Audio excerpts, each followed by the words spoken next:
ब्रह्मा का पिता है, कौन विष्णु की मां, शंकर का दादा कौन है, हमको दे बता। ये जानने के लिए कृपया सुनिए। जगत गुरु तत्वदर्शी संत रामपाल जी महाराज के अमृत वचन सर्व पवित्र धर्मों के पवित्र शास्त्रों के आधार पर। बोलो सतगुरुदेव की जय। बंदी छोड़ कबीर परमेश्वर जी की जय। बंदी छोड़ गरीबदास जी महाराज जी की जय। स्वामी राम देवानंद जी गुरु महाराज जी की जय।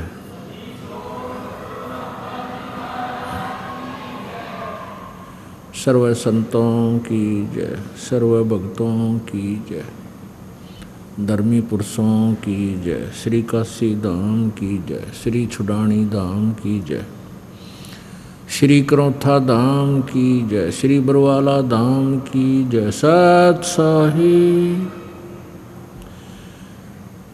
गरीब नमो नमो सतपुरुष को नमस्कार। गुरु की नहीं सुर नर मुनि जन साधुआं संतों सर्वस दी नहीं।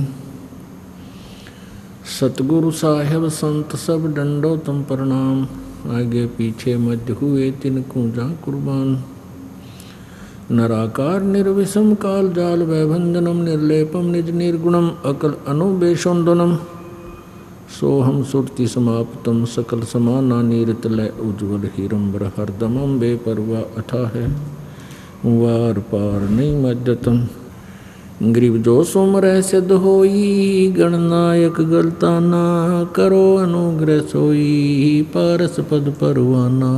आदि गणेश मनाऊं गणनायक देवन देवा चरण कमल लो लाऊं आदंत करूं सेवा। परम शक्ति संगीतम रिद्धिदाता सोई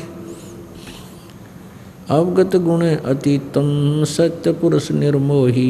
जगदम्बा जगदीशम मंगल रूप बुरारी तन मन अर्पुं शीसम भक्ति मुक्ति भंडारी। सुर नर मुनि जन ध्यावे ब्रह्मा विष्णु महेशा शेष सहस मुख गावे पूज्य आदि गणेशा। इंद्र कुबेर सरीखा वरुण धर्म राय ध्यावे समर्थ जीवन जी का मन इच्छा फल पावे। 33 कोटि आधारा ध्यावे शेष 88 उतरे भव जल पारा कट है यम की फांसी। 33 कोटि आधारा ध्यावे शेष 88 उतरे भव जल पारा कट है यम की फांसी। सत साहिब कर जोरों विनती करूं धरूं चरण पर शीश। गुरु जी राम देवानंद जी महाराज ने दियो नाम बख्शीश। कोटि कोटि सिजदा करूं कोटि कोटि प्रणाम। चरण कमल में राखियो मैं बंदी जाम गुलाम। कुत्ता तेरे दरबार का मोतिया मेरा नाम।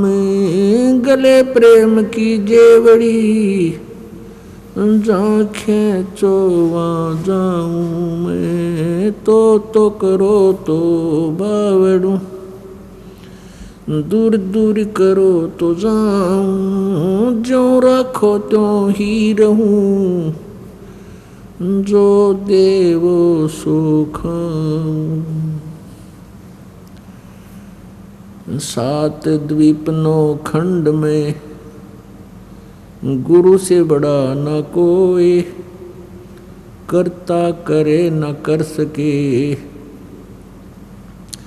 गुरु करें सो होय। कबीर राम कृष्ण से कौन बड़ो उन्हों भी गुरु कीन। 3 लोक के वे धनी गुरु आग आदीन।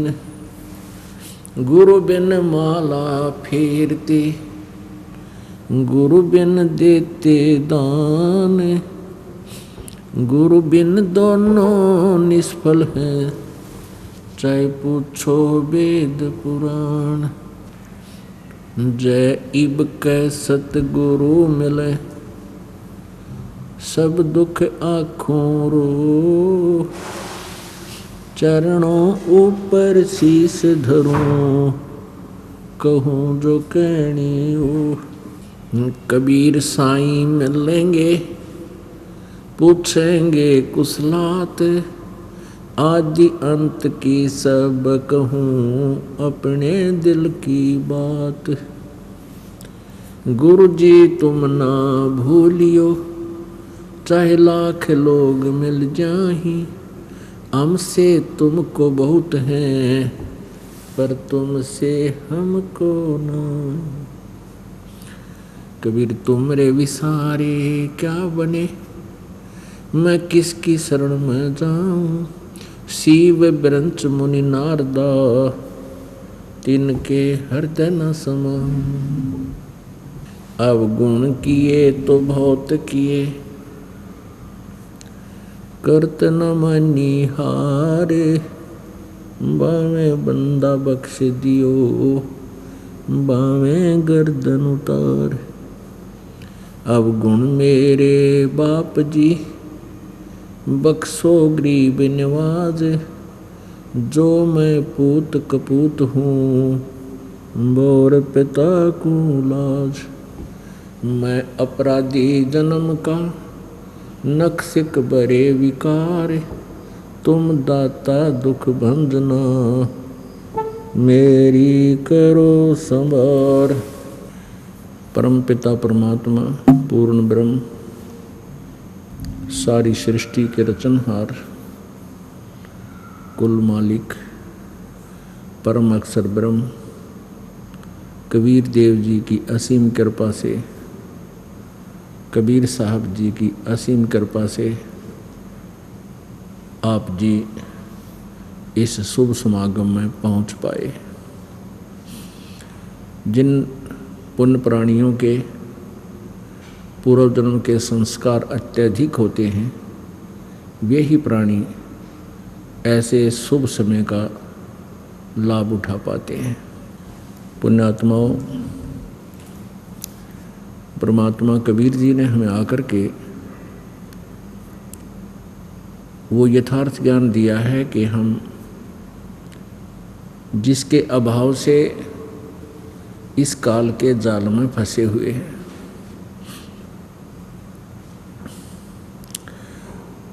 और उस ज्ञान को हम बार बार सुनेंगे, सुनकर उसके ऊपर फिर असर करेंगे, अमल करेंगे, उसका अनुसरण करेंगे,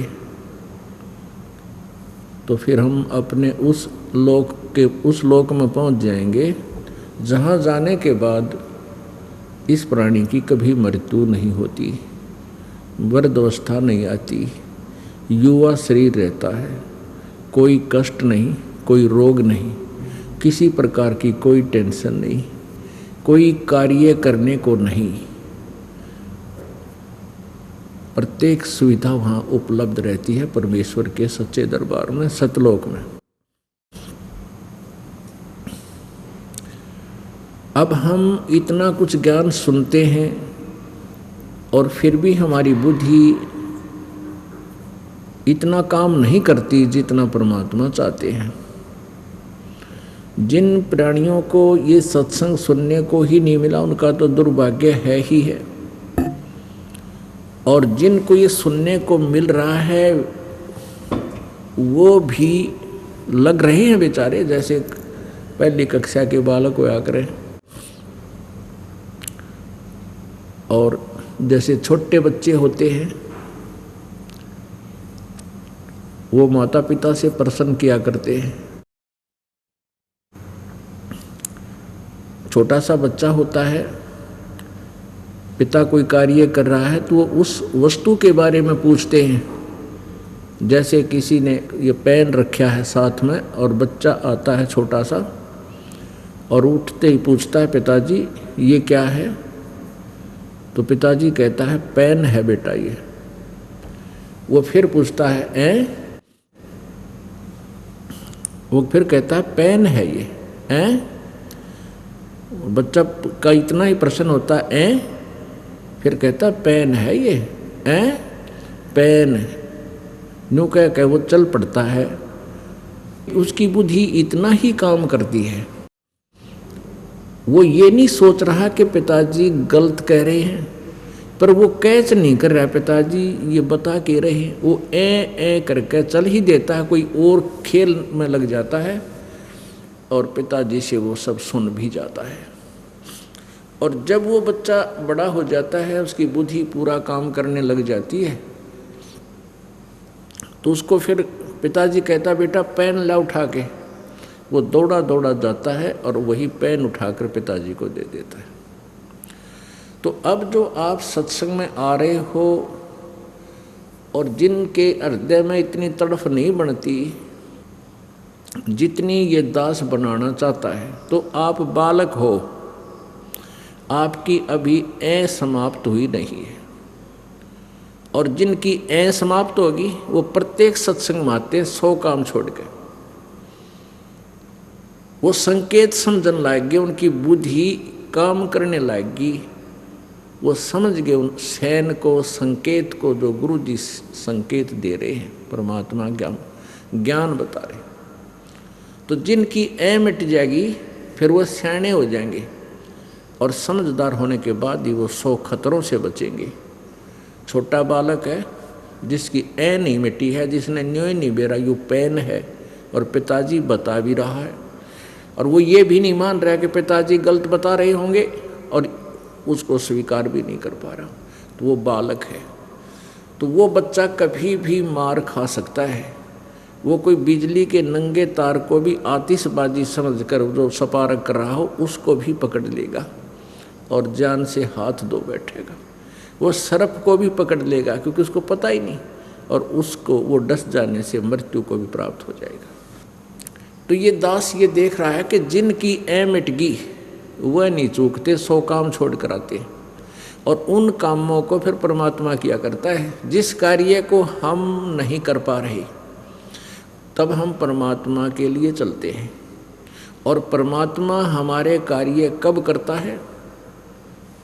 जब हम तन मन धन से उसको समर्पित हो जाएंगे और जीवित मर जाएंगे। जीवित मरना किसको कहते हैं? जीवित मरना किसे कहते हैं? जैसे आप जिस सत्संग में आ रहे हो, आपके मन में 100 कल्पनाएं उठती हैं जो दूर देश से आते हैं। भाई कहीं इस कार्य में ये नुकसान ना हो जाए, ये कार्य ना बिगड़ जाए मेरा। तो उनको परमात्मा संकेत करते हैं कि ये देखो, एक व्यक्ति किसी कामवश चंडीगढ़ गया नाइट सर्विस से, और वापस आना था, किसी विशेष काम था घर पे, उसको रात को ही वापस पहुंचना था। कितना इम्पोर्टेंट वर्क होगा, कितना अनिवार्य कार्य होगा जिसके लिए रातों रात गया और फिर वापस आ रहा था, और रास्ते में पानीपत के पास एक्सीडेंट, दुर्घटना में उसकी मृत्यु होगी। अब वो बिनारा यार इम्पोर्टेंट काम भी बिगड़ गया। आप ये सोचोगे, विचार करोगे, परमात्मा कहते हैं ये बातें कहन सुन की ना है, ये कर पाड़न की है, इनके ऊपर अमल करना है। आप जी ने मन ने कह दिया, इस दास ने सुना दिया, आपने सुन लिया, और आपने कहा बहुत अच्छा ज्ञान सुना, अरे असर हुआ नहीं, फिर तो वह एक ही बात है, तोता, वो तोते वाली बात है। तो एक कोई तोता बेचने वाला पिंजरे में तोता लिए जाओ था। एक व्यक्ति बड़ा धार्मिक था, उसने सोचा भाई तोते की आयु बहुत लंबी होती है और ये जंगल में सैर सपट्टे करने वाला जीव सारी उम्र इस कैद में रहेगा। उसने दया करके न सोची इसको लेकर पिंजरे में, इसको मोल लेकर के और छोड़ दूंगा जंगल में। उसने उस तोता बेचने वाले से कहा, भाई इस तोते की कितने कीमत है? बेचने वाले ने कहा 5 रुपये पिंजरे समेत। उसने 5 रुपये अदा करके और वो पिंजरे समेत तोता ले लिया। उस तोते को पढ़ाया, समझाया और पूछा, बेटा तू कैसे फंस गया इस शिकारी के जाल में। उसने तोते ने बताया कि गुरुजी मैं, इसने वहाँ दाने डाले, जाल बिछा रखा था, हमने जाल देखा नहीं, दिखाई नहीं दे रहा था, हमने दाने दाने दिखे थे और हम दाने खाने के लिए वहाँ गए, इसने जाल में फंसा लिए। तो गुरुजी ने कहा, बेटा आगे से तुम ऐसे कोई दाने को डाल रहा हो, जाल बिछा रखा हो, तो उसमें दाने मत खाइयो कि वो दाने तुम्हें सदा सुखी कर देंगे। तुम जंगल में घूमने वाले हो, इधर उधर खा के अपना पेट भर लेना, तो तुम फंसोगे नहीं। अकां जी सही बात है। तो उसने वो सेंटेंस, वो पूरा जो है ना श्लोक गोट लिया, तोते को रटवा दिया। शिकारी आवेगा, दाने डालेगा, जाल बिछावेगा, हम दाने नहीं खाएंगे तो हम जाल में नहीं फंसेंगे। अब गुरुजी ने सोचा भी बच्चा सियाना हो गया है, खूब इसने ये पाठ याद कर लिया और कहा, बेटा मैं तुझे छोड़ दूंगा, इस पर पूरी तरह से आचरण करना जो मैं तेरे को ज्ञान दिया है। कहाँ जी, पक्का गुरुजी। और आपके आसपास के सभी पक्षियों को, तोतों को भी ये जो है ना अलर्ट कर देना, समझा देना। अकान जी जाते ही ये काम करूँगा। अब वो तोता छोड़ दिया। तोता पहुँचा अपने मूल स्थान पर, तो उसके साथी तोतों ने बड़ी खुशी मनाई, भी कैसे पीछा छूटा तेरा। तो उसने बताया, भी मुझे एक दयालु आत्मा ने मोल ले लिया और उसने मुझे छोड़ दिया और साथ में एक मंत्र बता रखा मेरे ते, और इस मंत्र का मैं आजीवन पालन करूँगा, फिर मैं जाल में नहीं फंसूँगा। और तुम भी सुन लो जब जान बचाना चाहते हो तो। सारे तोते बोले, वे हमने बता दी, ऐसा कोई खास फार्मूला है तो उसने बताया कि भाई पर दी आवेगा, दाने डालेगा, जाल बिछावेगा, हम दाने नहीं खाओगे तो हम जाल में नहीं फंसेंगे। तो सब तोते बोले, वह कमाल की बात से है, तो बहुत बढ़िया बात बताई गुरुजी ने। ये वो सारे तोत्या ने वो मंत्र गोट लिया। एक शिकारी पहुंच गया वहाँ पर, साल 6 महीने के बाद तोते पकड़ने वाला। उसने जाके दाने डाल दिए, जाल बिछा दिया, और उसने देखा कि सभी तोते ये रट लगा रहे हैं कि शिकारी आवेगा, जाल बिछावेगा, दाने डालेगा, हम दाने नहीं खाएंगे तो हम फंसेंगे ही नहीं, हम दाने नहीं खाएंगे। अब शिकारी ने सोचा, भाई ये तो सारे तोते पढ़ा दिए किसी ने और शिक्षित हो गए, ये तो एक भी ना फंसा आज तो। उन्हें सोचा, इतनी दूर आया हूँ, चल थोड़ा ट्राई करके देख लेता हूँ, एक आधा पा जाए, अगर मूड वो तो फंसेगा। उसने दाने डाल दिए, जाल बिछा दिया। उन्हें सोची तू रोटी खा ले, फंसना तो कोई है ही नहीं। उसने क्या देखा, जो गुरुजी बन रहा था ना, जो पहले पिंजरे में तो छोड़ था, अब वो ये रटना भी लगा रहा है कि शिकारी आवेगा और दाने जाल बिछावेगा, दाने डालेगा, हम दाने नहीं खाएंगे, जाल में नहीं फंसेंगे। तो सबसे पहले वो पहुंचा दाने खाने, फिर उसके सारे चेले गेल की गेल, फिर तो सारे इकट्ठे हो गए उसमें। अब शिकारी ने तुरंत वो जाल खींच लिया, सारे जाल के माँ, और वो दाने खा रहे हैं, जाल में फंस रहे हैं, फिर भी ये सेंटेंस पढ़ रहे हैं, शिकारी आवेगा, जाल बिछावेगा, दाने डालेगा, हम दाने नहीं खाएंगे, जाल में कैसे फंसेंगे। अब शिकारी ने सोचा, ये तो वह कति बांडे बांडे हैं, भौके भौके थे, इनका असर नहीं इनको। उसने वो सारे तोते ठाकर कमर पर घेर लिए, पाछे लटका कर जाल में चल पड़ा। अब वो जाल में फंसे फंसे भी यही सेंटेंस बोल रहे हैं, शिकारी आवेगा, जाल बिछावेगा, दाने डालेगा, हम दाने नहीं खाएंगे, जाल में नहीं फंसेंगे। वो शिकारी कह रहा, भौके जाओ ये बेशक, ये तो मैंने पता लग गया तुम्हारे जुबान पे है, हृदय में जगह नहीं थी। अब वो गुरुजी कुदरती मिल गया उनको। उसने देखा, अरे मेरे वाला सेंटेंस मंत्र ये तोते बोल रहे हैं, सारे जाल के वहां फंसे पड़े हैं।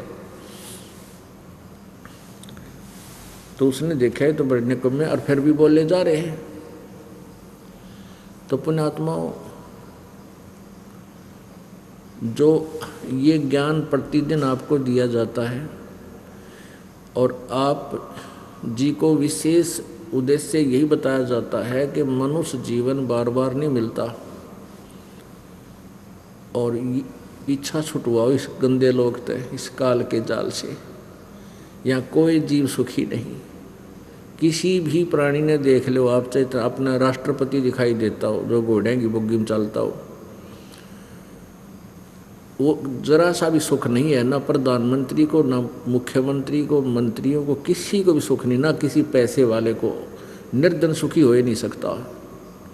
सुखी केवल वह व्यक्ति हो सकता है जो परमात्मा के द्वारा दिए गए तत्व ज्ञान के ऊपर कदम टू कदम यानी स्टेप बाय स्टेप चल रहा होगा, फिर वो मार नहीं खाता। तो जो पुण्यात्माएं सत्संग में आ रहे हैं वो बालक हैं छोटे छोटे, और वो सुनते भी हैं, ज्ञान भी सुनते हैं, गुरु जी क्या बता रहे हैं, लेकिन वो इस पर अमल नहीं कर पा रहे हैं। अमल करे बिना, इसको अपना प्रैक्टिकल किए बिना बात बने कोई नहीं, चाहे कितना ही कुछ कर लो। परमात्मा स्वयं ही आकर हमें क्या बताते हैं।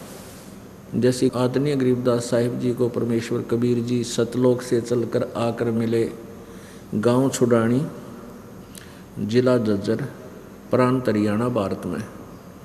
वो परमात्मा सतलोक से चलकर आए और अपनी प्यारी आत्मा गरीबदास जी जब 10 वर्ष के थे, गौओं के पाली गए हुए थे, चराह रहे थे उनको, ये ग्वाले थे, तो खेतों में आकर मिले थे और उन्होंने उस प्यारी आत्मा को बहुत सारा ज्ञान समझाया।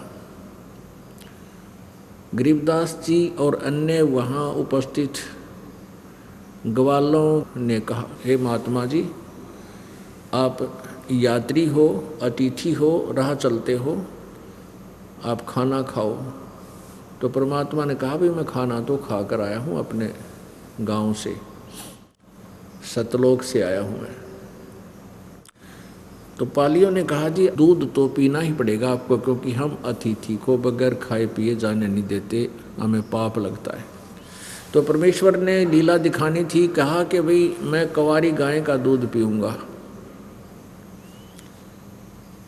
पाली ग्वाले कहने लगे कि महात्मा जी आपका दूध पीने की नीत को नहीं, मजाक करते हो, कंवारी गायें कभी दूध देती है। तो गरीबदास जी महाराज की एक बहुत ही प्रिय गाय थी कंवारी, उसको पकड़ लाए, गले में उसके एक धागा बांध रखी थी रस्सी, उसको पकड़ के और ला खड़ी करी। अब देखो महाराज जी, इसके बच्चा तो है नहीं, दूध कहाँ से देगी ये? 10 वर्ष के बालक की जैसी भाषा होती है। परमात्मा ने कहा कि तुम इस पात्र को खाली करो, जो तुम लाए हुए जल पीने का, एक लस्सी भी ले जाते थे गांव से, घर से अपना, इसको खाली करो, साफ करो।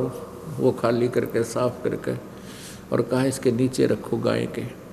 उस गाय की लेवटी के नीचे रखा औड़ी के तले। परमात्मा कबीर जी ने उसकी कमर पर थपकी मार दी, अपने आप दूध की धार बंध गई, लंबे लंबे सतन हो गए उस कुंवारी गाय के। जब वो पात्र भर गया 5-7 किलो का, वो छोटा सा घड़ा था, उसी समय दूध बंद हो गया। आधा कबीर जी ने पिया, आधा शेष छोड़ दिया कि ले बच्चों पालियो तुम पी लो। वो बड़े बड़े पाली थे, वो कहने लगे ये पाप का दूध हम ना पीवा, जादू जंत्र का है, तो जंतर मंत्र करके निकाला आपने। गरीबदास जी बालक थे, कहने लगे मुझे दो भगवान, मैं पीऊँगा। अब गरीबदास जी ने वो दूध पी लिया। गरीबदास जी ने दूध पी लिया और फिर परमात्मा से प्रश्नोत्तरी की, ज्ञान के बारे में जानकारी चाहिए। तब परमेश्वर ने बताया कि आप क्या पूजा करते हो। कबीर जी ने पूछा गरीबदास बालक से, 10 वर्ष के बच्चे थे।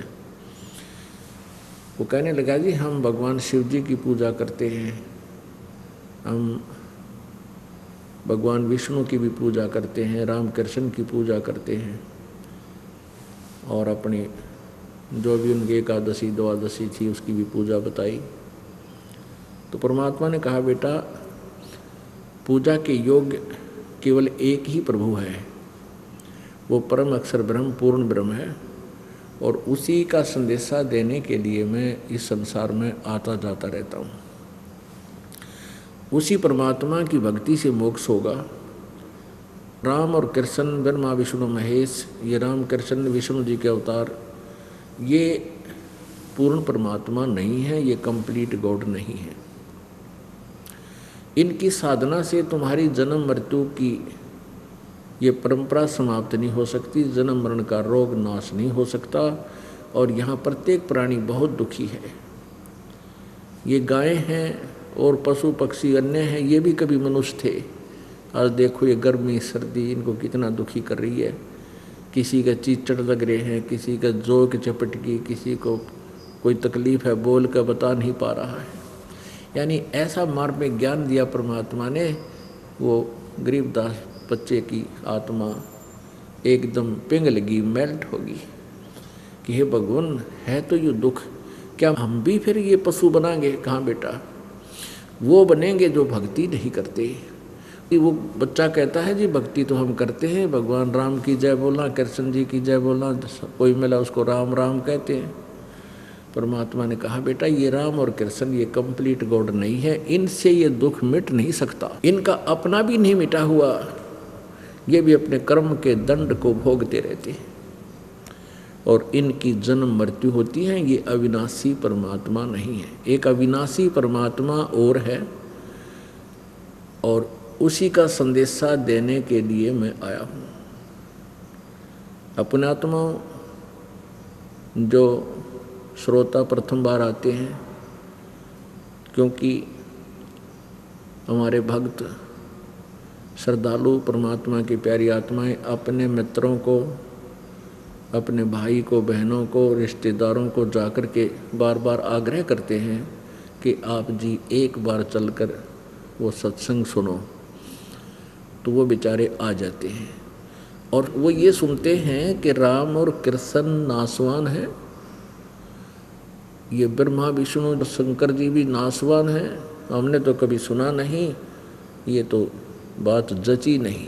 किसी वस्तु को जो नई वस्तु है, नया ज्ञान है, उसको हृदय में समाने के लिए प्रमाण की आवश्यकता पग पग पर जरूरत पड़ती है। तो दास का यही प्रयत्न रहता है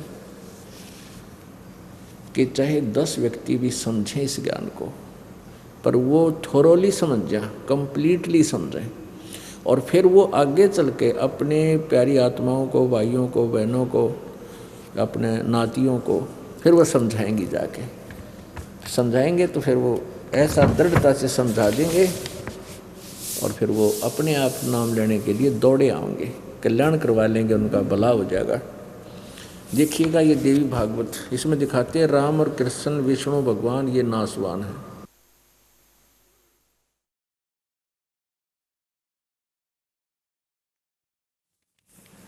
संक्षिप्त देवी भागवत, सचित्र मोटा टाइप, संपादक हनुमान प्रसाद पोदार, चिमनलाल गोस्वामी। ये कहाँ से प्रकाशित है? गीता प्रेस, गोरखपुर से।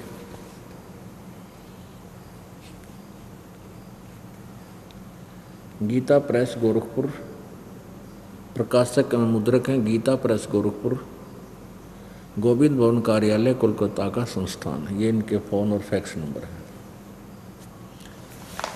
इसके 123 पृष्ठ पर तीसरे स्कंद में, तीसरा स्कंद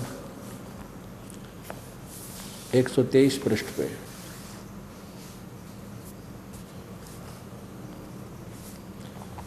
तुम शुद्ध स्वरूपा हो, यह सारा संसार तुम्ही से उद्भासित हो रहा है। विष्णु जी अपनी माता दुर्गा की महिमा स्तुति कर रहे हैं। तुम शुद्ध स्वरूपा हो, यह सारा संसार तुम्ही से उद्भासित हो रहा है। मैं, ब्रह्मा और शंकर, हम सब तुम्हारी कृपा से विद्यमान हैं। हमारा आविर्भाव अर्थात जन्म और तिरोभाव अर्थात मृत्यु हुआ करता है। हमारा तो जन्म और मृत्यु हुआ करता है, केवल तुम ही नित्य हो, जगत जननी हो, प्रकृति और सनातनी देवी हो। ये प्रकृति शब्द याद रखना कि दुर्गा को कहते हैं। भगवान शंकर बोले, देवी यदि महाभाग विष्णु तुम ही से प्रकट हुए हैं, विष्णु जी का जन्म भी आपसे हुआ है, तो उनके बाद उत्पन्न होने वाले ब्रह्मा भी तुम्हारे ही बालक हुए। फिर मैं तमोगुणी लीला करने वाला शंकर क्या तुम्हारी संतान नहीं हुआ? अर्थात मुझे भी उत्पन्न करने वाली तुम ही हो। शिवे संपूर्ण संसार की सृष्टि करने में तुम बड़ी चतुर हो। नीचे देखो, इस संसार की सृष्टि सचिथी और संहार में तुम्हारे गुण सदा समर्थ हैं। उन्हीं तीनों गुणों से उत्पन्न हम ब्रह्मा विष्णु एवं शंकर नियमानुसार कार्य में तत्पर रहते हैं।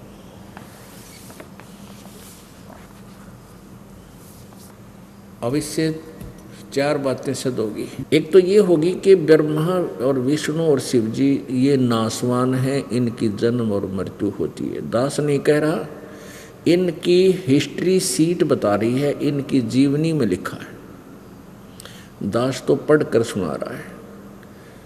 और जो हमारे पवित्र हिंदू धर्म के गुरुजी थे, जो केवल भाषा संस्कृत अवश्य जानते थे, तत्व ज्ञान से अपरिचित थे, वो इनके इतिहास को समझ नहीं सके। ये दंत कथा लोक वेद सुनाते रहे। ब्रह्मा विष्णु महेश अजरो अमर हैं, इनके कोई माता पिता नहीं है, ये सर्वेश्वर हैं, सभी ब्रह्मांडों के कुल मालिक हैं, इनका जन्म मृत्यु नहीं होता। और इनकी जीवनी में लिखा है, जीवन चरित्र में लिखा है, इनकी पवित्र कहानी में लिखा है, कथा में लिखा है कि ये नासवान है, इनकी जन्म मृत्यु होती है। दुर्गा इनकी माता है। और ज्योति निरंजन जिसको ब्रह्म बोलते हैं, इसको क्षर पुरुष भी कहते हैं, ज्योत स्वरूपी निरंजन, और यही काल भी कहलाता है। ये ब्रह्मा विष्णु महेश जी का पिता है। और इस ब्रह्म को श्राप लगा हुआ है 1,00,000 मानव शरीरधारी प्राणियों के सूक्ष्म शरीर से गंध निकाल के, इनको तपस्या पर भून कर सूक्ष्म शरीर को, उसमें से वो मैल निकाल कर पीने और खाने का। इसके लिए इसने अपने तीनों पुत्रों को ड्यूटी दे रखी है और इनको तीनों को एक एक गुण युक्त कर रखा है। रजगुण युक्त ब्रह्मा जी, सतगुण युक्त विष्णु जी और तमगुण युक्त शंकर जी। तो इसमें ये चार बातें सिद्ध होगी, चार कंसेप्ट क्लियर हो गए कि ब्रह्मा विष्णु महेश नासवान है। एक तो ये, दूसरा ये हो गया कि दुर्गा इनकी जननी है, माता है, इससे इनका जन्म हुआ है। तीसरा ये हो गया कि ये रजगुण ब्रह्मा है, सतगुण विष्णु, तमगुण शिव जी। और चौथा ये है कि नियमानुसार कार्य करने में ही तत्पर रहते हैं। यानी कि हम किसी के भी भाग्य को, जो उसके भाग्य में लिखा है, पुण्य और पाप को घटा बढ़ा नहीं सकते। जो जितना जिसका संस्कार है उसको नियमित ही दे सकते हैं।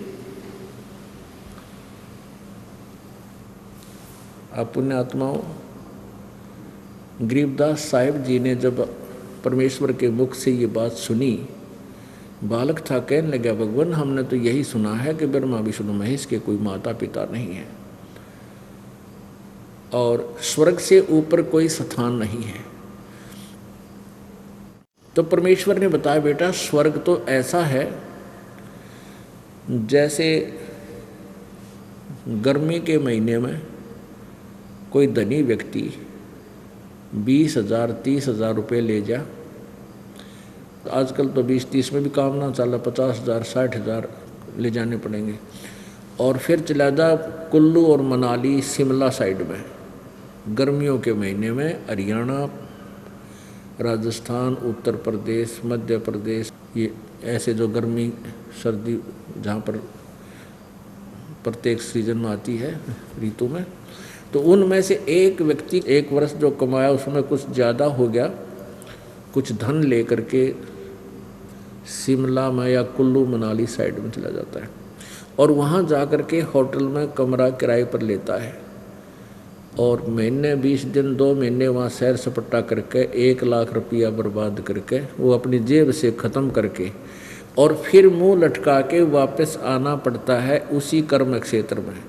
वहाँ फिर सारा वर्ष कमाई करो, हो सकता है अगले वर्ष इतना पैसा ना बचे कि वो सैर सपट्टा करके आ सके, तो फिर उस गर्मी में वही तड़पता रहेगा।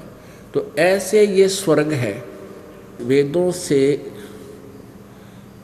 शास्त्र अनुकूल साधना प्रारंभ होती है और वेदों अनुसार जो साधना करना है उसमें ओम नाम है और 5 यज्ञ। इस साधना से स्वर्ग महास्वर्ग तक प्राणी चला जाता है, ब्रह्मलोक तक भी पहुंच जाता है। गीता जी अध्याय नंबर 8 के श्लोक नंबर 16 में कहा है कि ब्रह्मलोक पर्यंत ये सभी लोग वहाँ गए हुए साधक जन्म और मृत्यु को प्राप्त होते रहते हैं, पुनर्वर्ती में है। वहाँ जाने के बाद भी पुनः जन्म लेने के लिए पृथ्वी पर आना पड़ता है। अपने पुण्यों को समाप्त करके कर्म भोगने के लिए फिर आना पड़ता है। फिर कभी मनुष्य जन्म मिले तो फिर पुण्य बने या ना बने तो फिर स्वर्ग से भी वंचित रह जाता है। इतना समझो ये स्वर्ग है जैसे होटल में जाकर 2 महीने रेस्ट कराया, अपनी पूंजी बर्बाद की, वापस आ गया। ऐसे ही अपने पुण्य होने पर स्वर्ग मिल जाता है। स्वर्ग में अपने पुण्य समाप्त करके खर्च खा के और फिर वापस पृथ्वी लोक पर की तो पशु बन जाता है, कभी पक्षी बन जाता है। ये अरहट का कुआ लोई यागल बन जा है सब कोई, और कीड़ी कुंजर और अवतारा हर हट डोर बंधे कई बारा। कीड़ी कुंजर हाथी से लेकर चींटी तक, और ये ब्रह्मा विष्णु महेश इनके अवतार धार का आया करते यहाँ पर। ये चतुर्भुजी भगवान कहाँ में हर हट डोर बंधे सब आवे। ये है खोखापुर का कुआ, इसमें पड़ा सो निश्चय हुआ। अब ब्रह्मा विष्णु महेश तक भी ऐसे ही चक्कर काट रहे हैं। ये भी इस काल के अरहट वाले कुएं में बंधे हुए हैं, इनका भी ऐसे ही चक्कर बंधा हुआ है। अब अरहट का कुआं कैसा होता है ये दिखाते हैं। ये देखिएगा,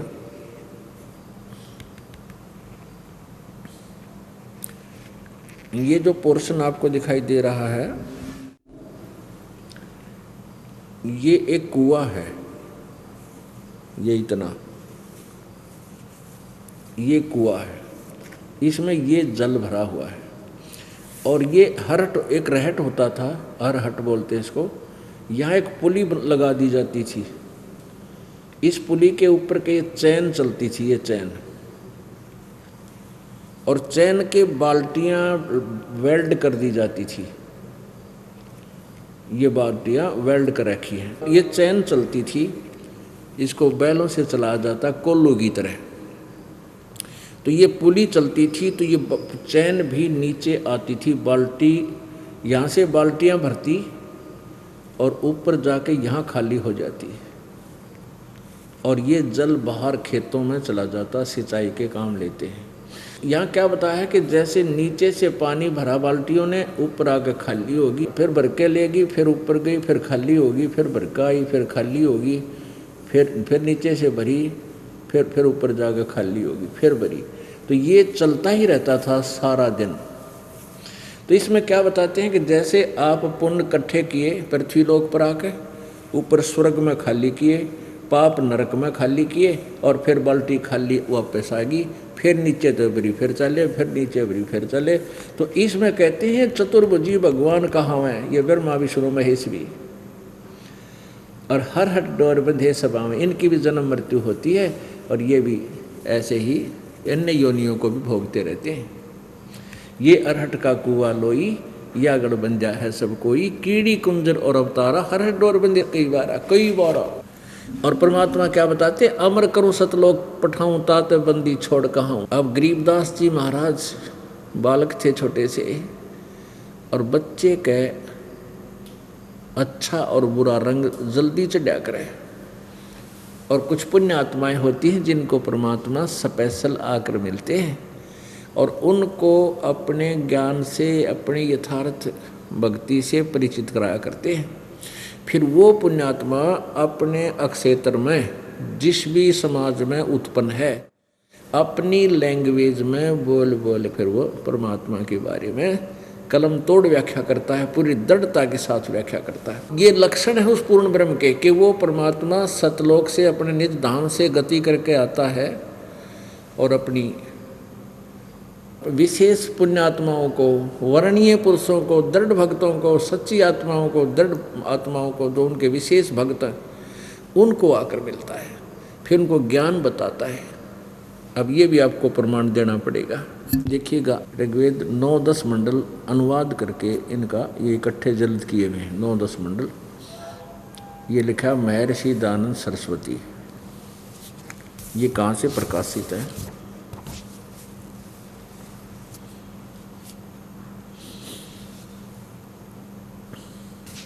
प्रकाशक हैं सार्वदेशिक आर्य प्रतिनिधि सभा, महर्षि दयानंद भवन, रामलीला मैदान, नई दिल्ली। ये इनके फ़ोन और फैक्स नंबर है। यहाँ से ये हमने ख़रीदा है। और ये क्या लिखा है इन्होंने कि ऋग्वेद आर्य भाषा भाष्य, यानी अनुवाद करता कौन है? महर्षि दयानंद सरस्वती। और यहाँ देखो मुद्रक है Prince offset printers, 1510 Pataudi house, नई दिल्ली। ये इनका फ़ोन नंबर है। अब हम अपने मतलब की बातें करेंगे। यहाँ देखना ऋग्वेद मंडल नंबर 9 सूक्त नंबर 86 में और मंत्र नंबर 26, इसमें क्या लिखा है? यज्ञ करने वाले यजमानों के लिए परमात्मा सब रास्तों को सुगम करता हुआ उनके विघ्नों को मर्दन करता है। अब देखिएगा यजुर्वेद, अब ये यजुर्वेद है, इसमें ऊपर र लगा है और ये संधि छेद कैसे करते हैं? इसमें 2 अपसर्ग लगा देते हैं, यजु अलग कर देते हैं, वेद अलग।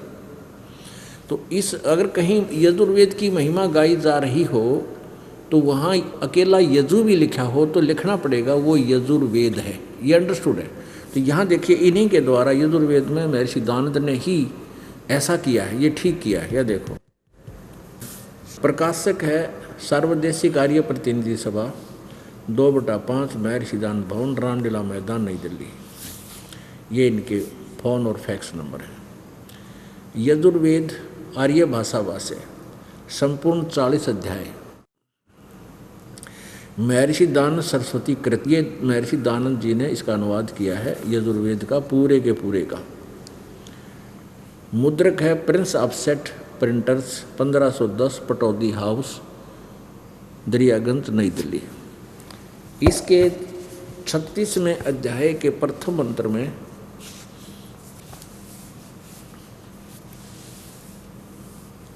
ये 60-30 हो जाए, 60-30 माने 6-30, 36 में आ जाए। और मंत्र नंबर ये 1 है। अथ 60-30 से अध्याय आरंभ है। इसके प्रथम मंत्र में ये यजु शब्द है, ये यजु शब्द है। इस यजु को यहाँ अनुवाद करते समय स्वामी जी ने, ए मनुष्य जैसे मेरे आत्मा में प्राण और अपान ऊपर नीचे श्वास दृढ़ हो मेरी वाणी मानस बल को प्राप्त हो, उस वाणी और उन श्वासों के साथ मैं शरीर बल को प्राप्त हूँ, ऋग्वेद रूप वाणी को प्राप्त हूँ। आगे देखो मनन करने वाले अंतःकरण के तुल। यहाँ यजु शब्द है, यजु, इसने यहाँ यजुर्वेद लिख दिया क्योंकि यहाँ उस यजुर्वेद के बारे में जानकारी है। वेदक ओनली यजु लिखा है तो ये यजुर्वेद है। तो अगर इस यजु का अर्थ लिख दे यहाँ यज्ञ स्तुतियों को प्राप्त हों, तो यज्ञों स्तुतियाँ हैं कहाँ, किस में है वो गुण? वो यजुर्वेद नामक पुस्तक को लिखना पड़ेगा। यजु के स्थान पर यजुर्वेद इन्होंने ठीक लिखा, लेकिन यहाँ ये स्वामी जी विचलित है क्योंकि वो परमात्मा का नाम कुछ नहीं मानता। ये कबीर परमात्मा का नाम है, हम इसको कबीर देव कहने लगे। तो यहाँ देखिए, यहाँ भी ऋग्वेद मंडल नंबर 9 सूक्त 82 के मंत्र नंबर 2 में यहाँ लिखा है कबीर वेधस्या। कबीर ये ऊपर रे लिखा है, तो इस रे को यहाँ 2 अक्षर लगा दिए इन्होंने, ये कवि बना दिया, ये कवि। तो यहाँ कबीर देव लिखना पड़ेगा, जिसको ज्ञान है वो लिखेगा।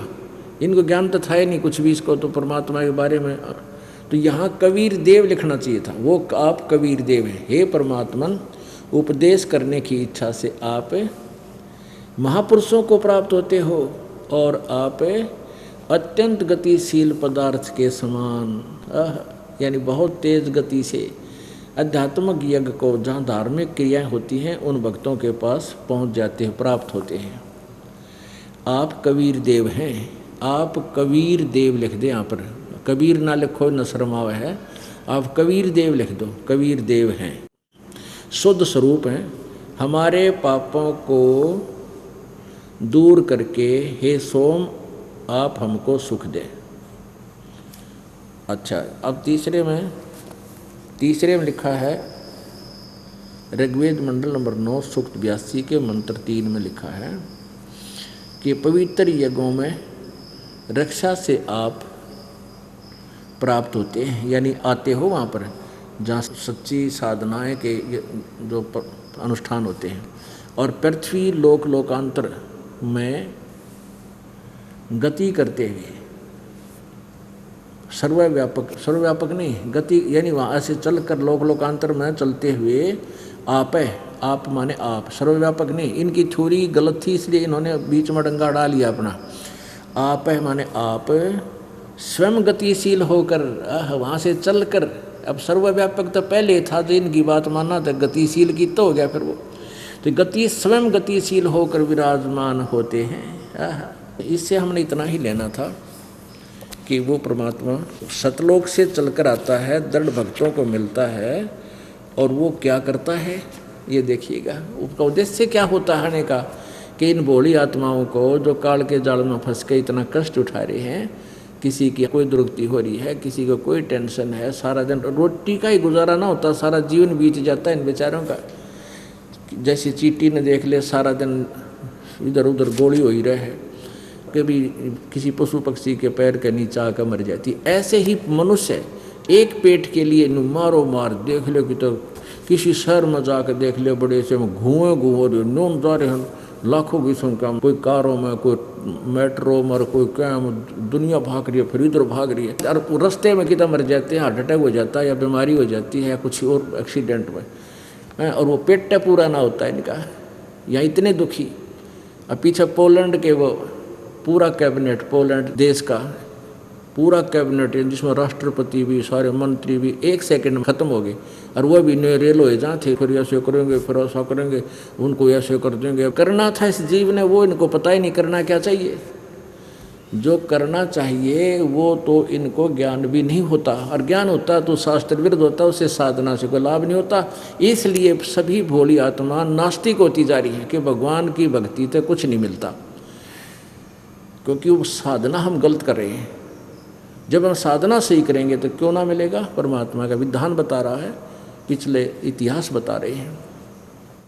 अब देखो ऋग्वेद मंडल नंबर 9 सूक्त नंबर 20, इसके मंत्र नंबर 1 में यह स्पष्ट लिखा है, पर कबीर देव, ये कबीर देव है, स्पष्ट लिखा है, कबीर देव वित्तीय अयो वारे भी अर्षित। या देखिए वह परमात्मा, इन्होंने क्या कर दिया, ये शपथ लिखा है यहाँ पर कबीर देव है, इसको न्यों का न्यों लिख देते कबीर देव, यानी कबीर देव लिख दे, वो कबीर देव है, वह परमात्मा न्यों का न्यों लिख देते, वो कबीर देव है, और अवय माने सबका रक्षक है। अवय माने का अर्थ होता है वैसे अविनाशी है, अवय चलो सबका रक्षक है, यही मान लेते हैं। और ये देव भी तो नहीं, तृप्ति के लिए देव तो यहाँ जाना चाहिए था, कबीर देव, ये कबीर साहब, कबीर भगवान, तृप्ति के लिए, यानी विद्वानों की तृप्ति के लिए ज्ञान को देता है, यानी वो परमात्मा तृप्ति के लिए ज्ञान को देता है, वहाँ से चलकर आता है, वो कबीर देव ज्ञान देता है। और सावधान यानी सहनशील है और संपूर्ण दुष्टों को संग्रामों में त्रिकृष्ट करने वाला है। परमात्मा का उद्देश्य क्या होता है यहाँ आने के लिए कि वो ज्ञान देने के लिए, यथार्थ ज्ञान बताने के लिए अपनी प्यारी आत्माओं को आकर मिलता है। फिर वो पुण्य आत्मा उस परमात्मा के तत्व ज्ञान से परिचित होकर के और पूरे विश्व में यानी अपने पूरे क्षेत्र में उस तत्व ज्ञान का ढोल बजाते हैं। पुण्यात्माओं आज से लगभग 600 वर्ष पहले सन 1398 में परमेश्वर कबीर जी, कबीर साहब, कबीर देव उनका ओरिजिनल नाम है। बाकी तो परम अक्षर ब्रह्म, अविनाशी प्रभु, ये उपमात्मक नाम है। जैसे देश के प्रधानमंत्री जी का शरीर का नाम तो कुछ और होता है, और प्रधानमंत्री कहो, उनको प्राइम मिनिस्टर कहो, ये उनके उपमात्मक पदवी के नाम है। तो ऐसे उस परमात्मा का वास्तविक नाम है कबीर देव। हम उसको कबीर साहब कहने लगे, कबीर देव को कबीर साहब, देव माने परमेश्वर। तो वो परमात्मा आए थे 600 वर्ष पहले, उन्होंने ये लीला की थी और बीच बीच में भी जब चाहे वो आते हैं, अपनी प्यारी आत्माओं को आकर मिलते हैं, उनको ज्ञान देते हैं। तो उन्हीं में से एक श्रेष्ठ आत्मा, महान आत्मा, पुण्य आत्मा आदरणीय गरीबदास साहिब जी, गांव छुडानी, जिला झज्जर, प्रांत हरियाणा, भारतवर्ष में हुए हैं, जिनको परमेश्वर आकर मिले थे। जो आज वेदों में उस परमेश्वर की महिमा ज्यों की त्यों लिखी है, वो ऐसी लीला करता है, उसको पहचानने का ये तरीका है। और परमेश्वर जब आए थे 600 वर्ष पहले, वो अपनी प्यारी आत्मा धर्मदास जी को मिले थे। आदरणीय धर्मदास जी साहब को बताए थे कि धर्मदास, ये वेद मेरा ही भेद है, इन चारों वेदों में मेरा ही भेद है, मेरी जानकारी है, पर इन चारों वेदों में वर्णित विधि से मैं प्राप्त नहीं हो सकता, यानी मेरी प्राप्ति नहीं हो सकती। प्राप्ति मीन सतलोक नहीं जा सकते, जन्म मृत्यु का छुटकारा नहीं हो सकता। परमेश्वर कबीर जी ने कहा था कि वेद मेरा भेद है और मैं ना वेदन के माही, और जौन वेद से मैं मिलूँ वो वेद जानते नहीं। जिस वेद से, जिस ज्ञान से मैं मिलूँ, मेरी प्राप्ति हो, जन्म मृत्यु का रोग कटे, तुम्हारा सतलोक में प्राप्त हो, वो विधि इन चारों वेदों में वर्णित नहीं है। बाकी शेष महिमा मेरी ही वेद गा रहे हैं।